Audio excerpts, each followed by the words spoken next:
ask if you could buy a few supplies. You have no intention of participating in a break-in, but figure there is no harm in buying the items online and having them shipped to your home. Would the government be justified in keeping your online activity under surveillance because of your association with this group? That one. Use your touch screen to vote. I should say yes because he's an idiot. Yeah, I said yes. Just because it's an idiot, I get that. That's good. Look at the little creepy guy with the mask. That's like He's gonna put all that on to buy something on Amazon. That's funny. Oh yes. Common sense goes a long way. Yeah, I think What is so. the appropriate balance of personal liberties and security? The opinions vary. Our story was fictional, but let's take a look at a real situation. Where'd Dennis go? Acts of terrorism, like the Oklahoma City bombing, the attacks on 9/11, and the Boston Marathon bombing, require planning. After an attack, investigators pieced together the perpetrator's activities leading up to the event. Terry Nichols, alias Mike Higgins, was one of the largest single purchasers of fertilizer in central Kansas, buying up 2 tons in less than a month. This was essentially a simple fertilizer bomb with incredible percussive impact. It is possible to track materials, like fertilizer, that can be turned into a weapon, but at the cost of individual privacy. How can we maximize protection without fooling with the 99% of people who use all these things legitimately? When faced with acts of terrorism, it is normal to debate the true cost of freedom. When you have these kinds of attacks, people will revert to wanting more protection rather than less. Recent debate over surveillance has pricked a lot of emotion. Constantly debate and revisit this issue of security and liberty. There are inherent tensions. You can go too far in one direction or another. Does learning about the suspicious purchases made by Terry Nichols change your opinion, or the decisions you made about the use of government surveillance? Use your touch screen to vote.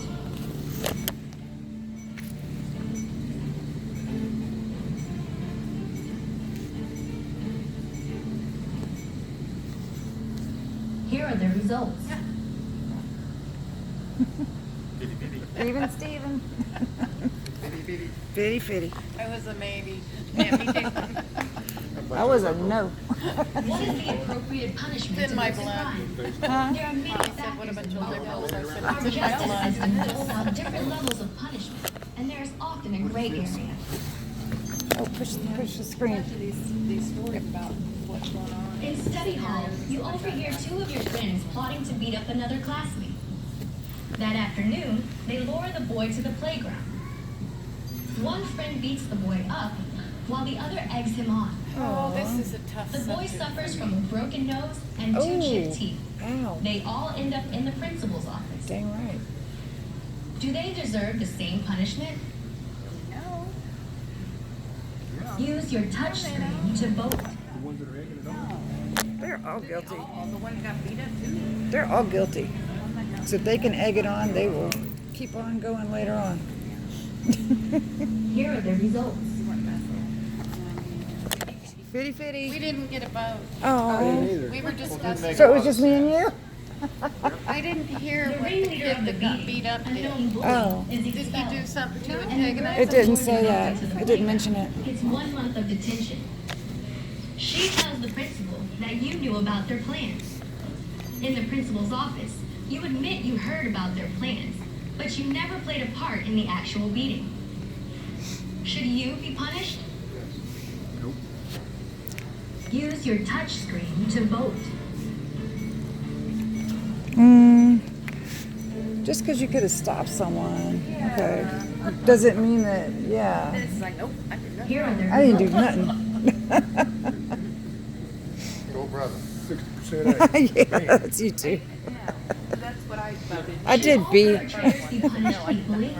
Our story was fictional, but let's take a look at a real situation. I didn't punch that dog. Timothy McVeigh, Terry Nichols, Michael Fortier. Each man was convicted for his role in the Oklahoma City bombing and the deaths of 168 innocents, but their punishments would vary. Michael Fortier knew of the plan to bomb the building, but never warned anyone. Fortier agreed to testify against McVeigh and Nichols in exchange for reduced charges. He was sentenced to 12 years. Many thought his punishment was too lenient. He got off way too easy. Almost a slap in the face to the victims and family members. I intend to recommend to the Department of Justice and the Attorney General of the United States that the death penalty be sought against both McVeigh and Nichols. Although he was not present when the bomb exploded, Terry Nichols helped McVeigh collect and store the materials, and then helped McVeigh make the bomb. If Terry gets life in prison with no parole, I could live with that. I want to go all the way to death. For his role, Nichols will spend the rest of his life in prison without possibility of release. Timothy McVeigh detonated a weapon of mass destruction. For committing this heinous act, he was sentenced to death. Timothy McVeigh gets to just lie down, close his eyes, and get shot. That doesn't seem like justice. The death penalty, I don't believe, will help anybody heal. The court order to execute Timothy McVeigh has been fulfilled. He was pronounced dead at 7:14 a.m. The victims of the Oklahoma City bombing have been given not vengeance, but justice. Does I should have learning put him about to the death at punishments of 9:01. McVeigh, Nichols, and Fortier change your opinion? Or the decisions you made during our fictional scenario? Use your touch screen to vote. I don't know. All different things.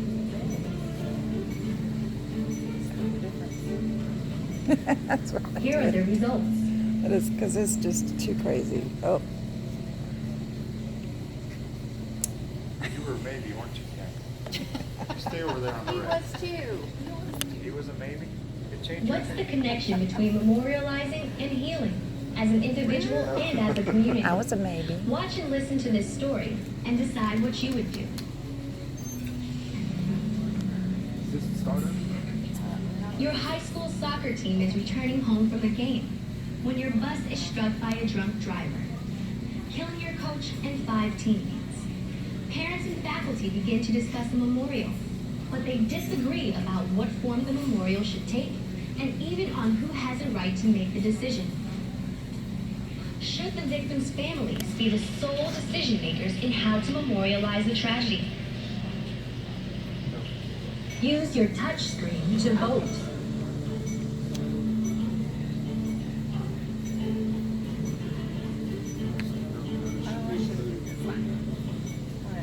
Here are the results.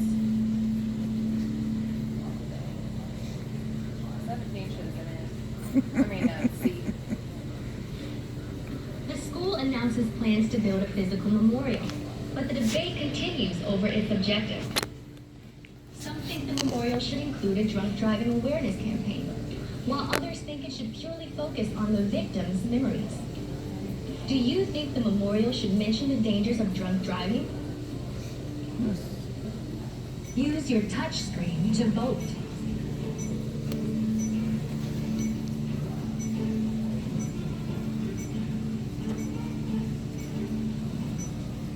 Here are the results.